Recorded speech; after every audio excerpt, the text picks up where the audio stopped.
Salam Indonesia, salam Nusantara dari Sabang sampai Merauke, dari Miangas sampai Pulau Rote. Mantaplah iman kita, mantaplah kasih kita, mantaplah pengharapan kita tentunya dalam Yesus Kristus yang menjadi Tuhan dan Juru Selamat kita dan Juru Selamat dunia. Jangan katakan bahwa Yesus itu bukan Tuhan, jangan katakan pula bahwa Yesus itu bukan Juru Selamat. Dia adalah Tuhan, Dia adalah Juru Selamat. Kalau engkau percaya, engkau akan diselamatkan. Engkau tidak percaya, engkau akan dihukum. Yohanes 3 ayat 36. Dan Yesus sudah berkata dalam Yohanes 14 ayat ke-6, Akulah jalan dan kebenaran dan hidup. Tiada seorang sampai kepada Allah kalau tidak melalui aku. Dan Petrus mengatakan dalam Kisah Rasul 4 ayat 12, dan keselamatan tidak ada dalam siapapun juga selain dalam Dia, Yesus Kristus, karena di bawah kolong langit ini tidak ada nama lain yang diberikan kepada manusia yang olehnya kita diselamatkan. Dan juga Alkitab mengatakan dalam Kisah Rasul 16 ayat 31, Paulus mengatakan dengan jelas, percayalah kepada Tuhan Yesus Kristus, maka engkau akan diselamatkan, engkau dan seisi rumahmu. Mantap! Selamat sore bagi kita semuanya. Kiranya kekuatan Tuhan, kekuatan firman, kekuatan Roh Kudus, kekuatan doa, kekuatan iman akan terus menyertai kita mulai saat ini sampai selama-lamanya. Dan juga damai sejahtera Allah yang melimpah-limpah itu akan terus mengikuti kita di sore hari ini sampai nantinya kita beristirahat untuk tidur. Dan Tuhan memberkati kita. Puji nama Tuhan, masih tetap dalam janji Tuhan yang luar biasa bagi orang-orang yang berdoa dengan baik dan benar. Sekarang ini saya ambil sebagai penutup untuk yang ke-6 ya, dari perjanjian baru. Saya akan membacakan dalam Matius 6 ayat yang ke-16 dan ke-18. Dan apabila kamu berpuasa, janganlah muram mukamu seperti orang munafik. Mereka mengubah air mukanya supaya orang melihat bahwa mereka sedang berpuasa. Aku berkata kepadamu, sesungguhnya mereka sudah mendapatkan upahnya. Tapi apabila engkau berpuasa, minyakilah kepalamu dan cucilah mukamu, supaya jangan dilihat orang, melainkan engkau sedang berpuasa, melainkan hanya oleh Bapamu yang ada di tempat tersembunyi. Maka Bapamu yang melihat yang tersembunyi akan membalasnya kepadamu. Puji nama Tuhan. Jadi puasa yang diinginkan Tuhan di sini jangan menjadi puasa orang seperti puasa orang munafik, ya. Orang munafik itu hanya berpuasa hanya karena mau dilihat orang, ya, itu munafik, atau untuk pamer seperti doa puasa yang tidak yang tidak disukai Tuhan atau dibenci oleh Tuhan itu.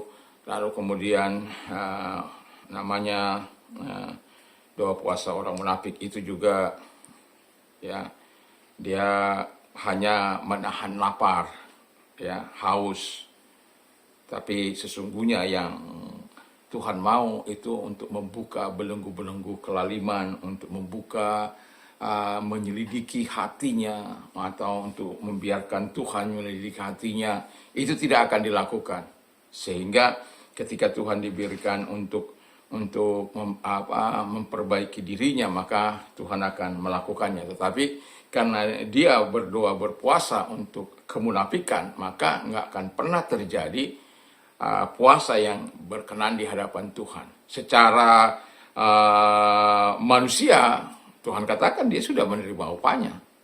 Upahnya apa? Dengan pamer itu.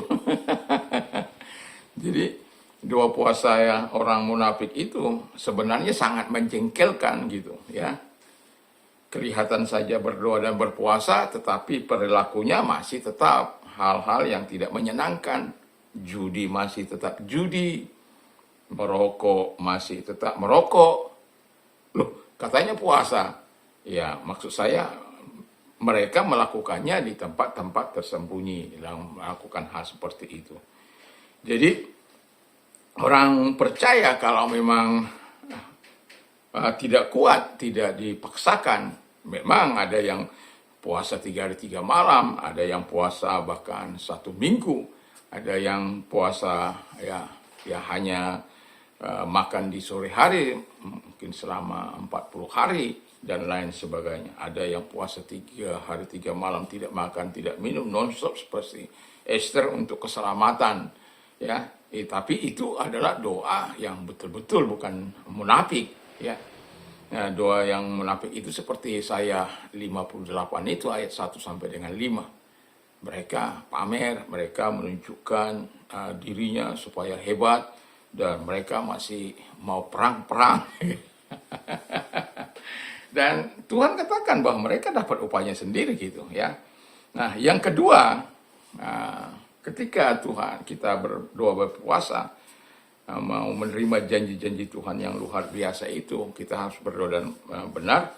Kita katakan berdoa apa adanya, bukan ada apanya. Ya, berdoa apa adanya, bukan ada apanya.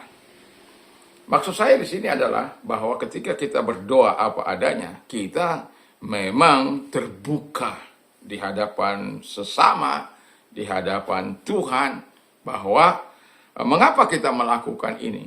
Bukan untuk pamer, bukan untuk menunjukkan bahwa kita hebat, atau kita luar biasa, atau kita lebih penting, atau lebih suci dari orang yang lain. Tapi kita menunjukkan apa adanya, karena kita menyadari bahwa kita memang butuh Tuhan dalam kehidupan kita, dalam pergumulan kita. Kita melihat bagaimana orang Israel ketika menghadapi mautnya sendiri, dan mereka akan dibinasakan oleh Haman. Ya, bukan hanya Mordekhai, terlalu kecil baginya untuk membinasakan Mordekhai, tapi dia lupa bahwa ada orang-orang yang Tuhan pakai sebagai alat yang Tuhan sudah persiapkan terlebih dahulu. Dan itulah sebabnya kita tidak boleh memandang orang dari kacamata sebelah ya. Kita harus, kita katakan supaya menghargai, menghormati siapapun. Ya, itulah sebabnya kita diajar untuk berdoa apa adanya. Dan ketika berdoa apa adanya, ketika kita kurang dalam perbuatan atau hal yang menyenangkan hati Tuhan, kita bisa katakan, atau kita bilang, Tuhan, saya dalam ini sedang mengalami pergumulan seperti yang dilakukan orang Israel, sampai binatang pun disuruh puasa. Artinya binatangnya nggak dikasih makan, nggak dikasih minum, sama seperti mereka. Karena apa? Ini bukan pertarungan yang gampang. Karena juga Ratu itu Esther belum selama 1 bulan itu tidak bertemu dengan Raja Ahasuerus. Jadi kalau pertemuan itu tidak diminta, maka setiap kali ada pertemuan, kalau raja tidak bermurah hati, maka kematian yang akan dia peroleh. Tapi ketika itu ditempuh, jalan mautnya ditempuh, tapi justru jalan maut yang ditempuh itu dengan berdoa dan berpuasa, dia sadar kalaupun harus mati, tapi memberikan manfaat, berdampak bagi orang-orang Israel pada waktu itu. Dan itu terbukti, dan pada akhirnya Haman dan seluruh anak-anaknya disulakan oleh karena perbuatan-perbuatan yang tidak menyenangkan itu. Jadi berdoa apa adanya. Tadi saya katakan jangan berdoa seperti orang munafik, ya. Tapi yang kedua ini berdoalah seperti apa adanya. Apa adanya ini artinya jujur, tulus, kudus. Tidak ada neka-neko di situ.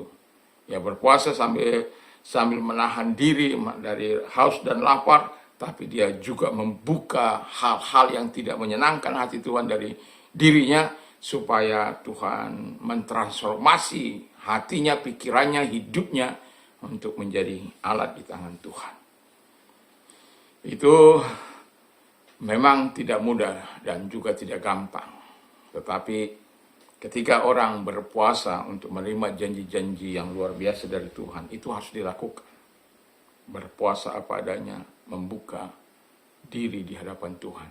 Sehingga kita tidak ahli melihat kesalahan orang lain, tapi justru kita ahli melihat kesalahan kita sendiri. Nah, kalau orang sudah ahli melihat kesalahannya sendiri, maka dia tidak akan mudah untuk mempersalahkan orang lain. Dia tidak akan mudah mendakwa orang lain. Dan dia dia akan berupaya, dia urusannya dengan Tuhannya sendiri. Dan itulah kalau orang berpuasa apa adanya. Dia tidak ingin mendakwa orang, tidak ingin mempersalahkan orang, tidak ingin juga menjadi hakim bagi orang lain, tapi dia ingin melihat ke dalam sebagaimana yang diharapkan oleh Tuhan itu, untuk terbuka di hadapan Tuhan apa adanya, bukan ada apanya, ya, apa adanya. Sehingga ketika dia berdoa, Tuhan akan menyatakan segala kebaikannya. Dan yang terakhir adalah dikatakan bahwa berdoa tujuannya hanya untuk Tuhan. Jadi dia artinya begini, bahwa dia berdoa untuk Tuhan itu, bahwa dia tidak ingin mendapatkan apa-apa dari apa yang dilakukannya, tetapi dia akan berharap bahwa apa yang dilakukannya itu Tuhan yang menjawab. Makanya dikatakan, Bapamu yang melihat dari tempat yang tersembunyi, dialah yang akan membalaskan apa yang kamu lakukan. Jadi ini motif harus benar, ya. Kadang-kala motif itu, ya, ada minta kaya lah. Wah, Tuhan tidak pernah salah, ya, untuk engkau kaya. Dia bahkan dalam Ulangan 28 ingatkan, kalau engkau hartamu bertambah-tambah, jangan menjadi sombong. Artinya bahwa Tuhan mau memberkati kita. Pasal 28 juga Tuhan mau memberkati kita. Ada banyak, kira-kira 8.500 ayat, yang dari 31.176 ayat yang ada dari 1189 pasal itu, kita itu 8.500-an itu hampir janji berkat Tuhan, ya. Dan itu Tuhan mau curahkan pada kita, termasuk di situ diberkati di ladang, diberkati apapun yang kita kerjakan, kita usahakan, dan supaya apa, nama Tuhan dipuji dan dipermuliakan. Jadi ketika kita berdoa dan berpuasa dengan motif yang benar, bahwa kita mau Tuhan saja yang memberikan, membalas apa yang kita perbuat, bukan cari pembenaran dari manusia atau cari atau pamer kepada manusia, bukan, hanya kita lakukan kepada Tuhan.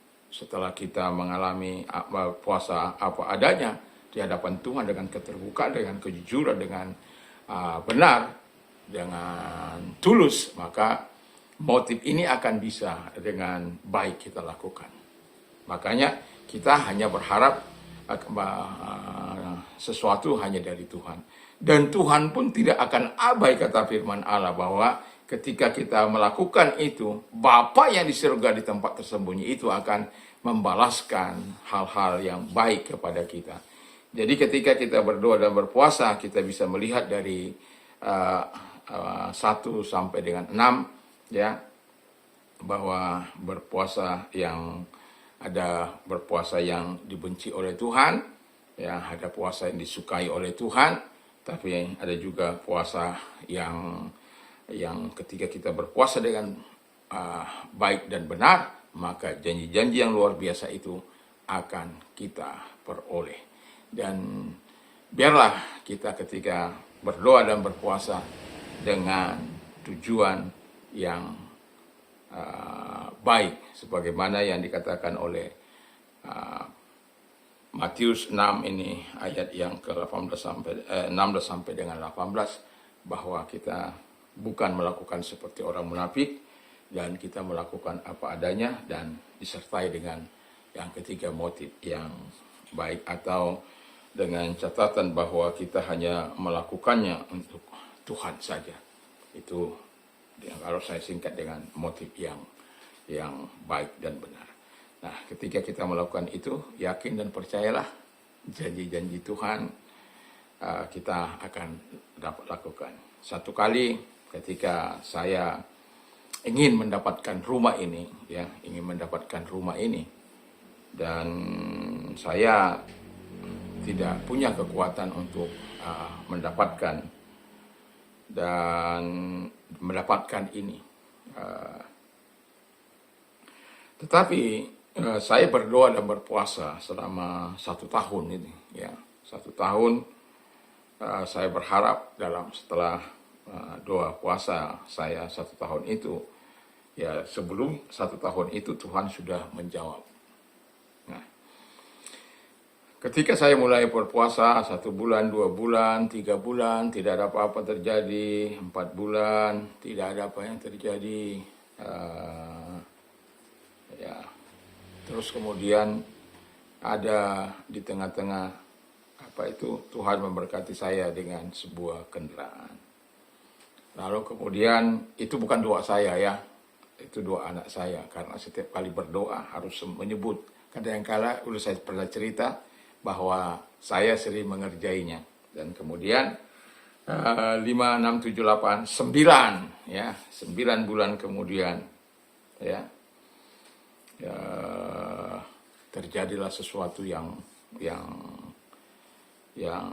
boleh saya katakan yang sangat spektakuler ya.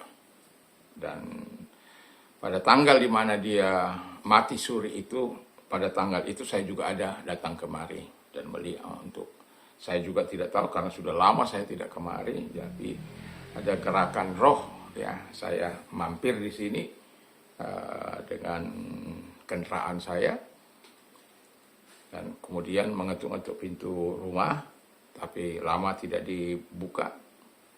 Lalu kemudian ketika saya mau pulang dalam kendaraan ya saya dengar klek gitu, wah ada rupanya orang. Saya balik, dilihat saya, dia langsung menari-nari Yesus Sancti, Yesus Sancti, Yesus Sancti ya. Lalu kemudian Jim apa yang terjadi? Ya, dia nggak peduli Yesus Sancti, Yesus Sancti. Dan pada akhirnya dia bilang, nih duduk, dia terus melakukan itu.